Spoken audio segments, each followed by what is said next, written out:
The video you are about to see is from a Pittsburgh Pirates game where a fan fell in the outfield from the upper deck onto the field of play. Massive trigger warning. Here it is.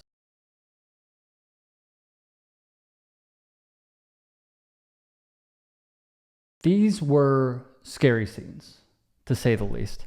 Players even noticed from the dugout and signaled to the medical staff to hurry up and attend to this person.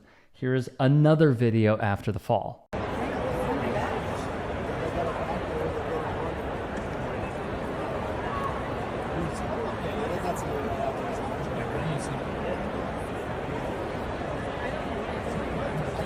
were all focusing on the playoffs. I thought it was about flags.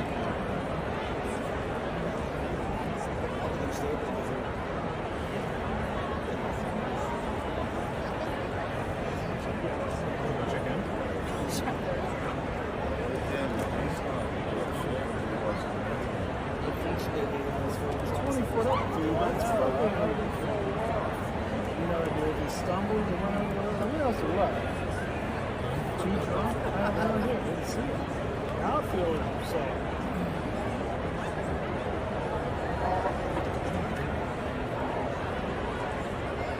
Could have been 30 feet.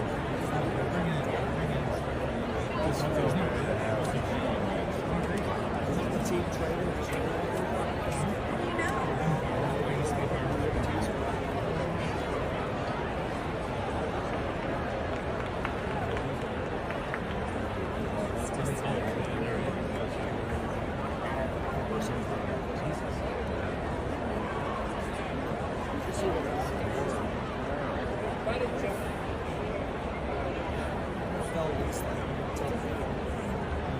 Because that area is fenced, that spot is fenced in. The signal. That's right. But no. That's like 30 feet. The scenes were obviously dark.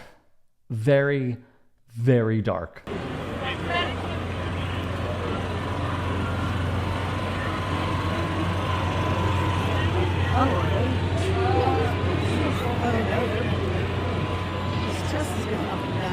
The updates we have are as follows. One Redditor logged on and wrote, "I was sitting 5 rows behind him. He was drunk. Inning before, he ripped his shirt off and poured half a beer all over himself. He jumped up from his seat when the Pirates got a hit." It was Andrew McCutchen. "He jumped up so quick while being drunk, he literally propelled himself off the ledge. He did not do it on purpose, and no one pushed him. He was there with his girlfriend, a friend, and another lady. The friend ran to the lower deck in center field and jumped on the field." Reporting from the Associated Press seemed to signal that it was indeed an accident. In all, they say it was a 21-foot fall. The Pittsburgh Public Safety's official Twitter account would write this: "Update, this incident is being treated as accidental in nature. The patient remains in critical condition at the hospital. Pittsburgh police do not anticipate providing any additional updates to the public." Will Graves of the AP wrote, "The fan was tended to for roughly 5 minutes by the training staffs of the Pittsburgh Pirates and Chicago Cubs, as well as PNC personnel. He would be removed, as we saw, from the field on a cart. He was taken to the trauma center, and he has remained there as we speak." Prior to the Pirates' following game, this took place. And as Pirates and Cubs medical staff and other PNC Park personnel responded immediately and administered emergency care. He was transported to Allegheny General Hospital. Any update to his condition will be provided by the appropriate medical personnel in conjunction with his family. The following is a statement from Pirates Chairman Bob Knight. "We are all deeply saddened and truly heartbroken after the terrible accident that occurred last night. It was one of the most difficult moments many of us have ever experienced. We are devastated. Pirates baseball is a community, and our fans are like family. In times like these, we must come together, support one another, and keep him and his loved ones in our prayers.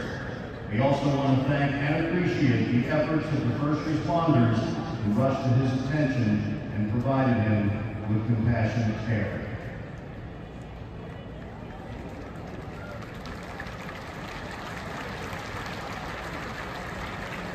Many players after the fall went down to a knee.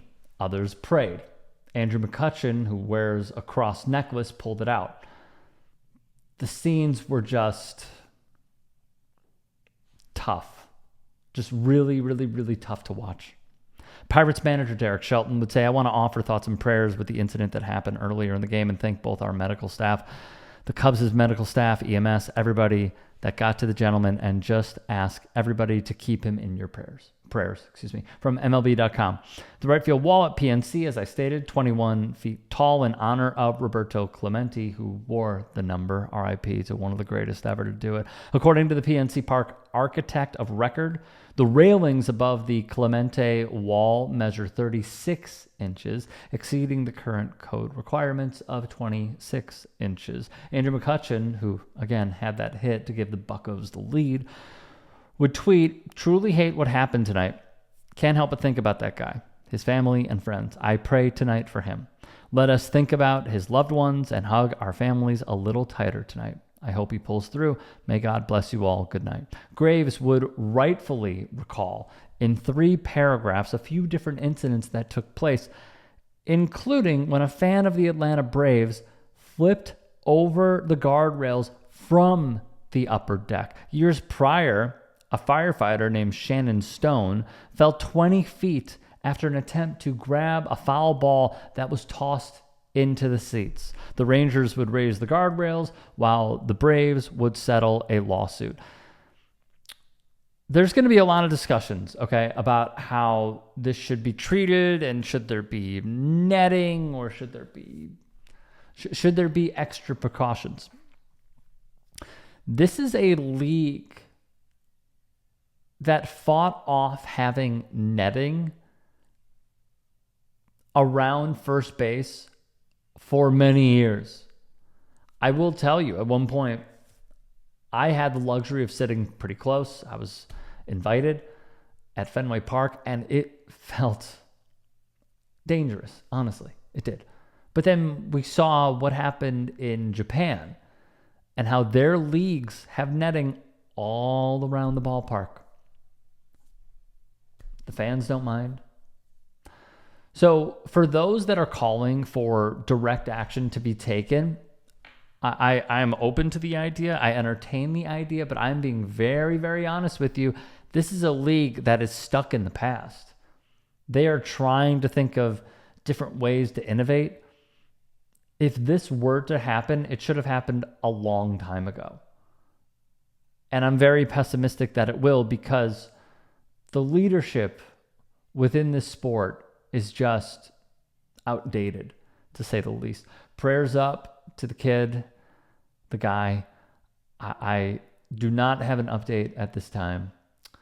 When we have one, we'll bring it to you, and I wish him a truly speedy recovery. If you can and are willing, please become a paid member here at TYT Sports, and or go to tyt.com/join. In addition, you can follow me on Twitter, Instagram, and TikTok. Appreciate it. Have a great day.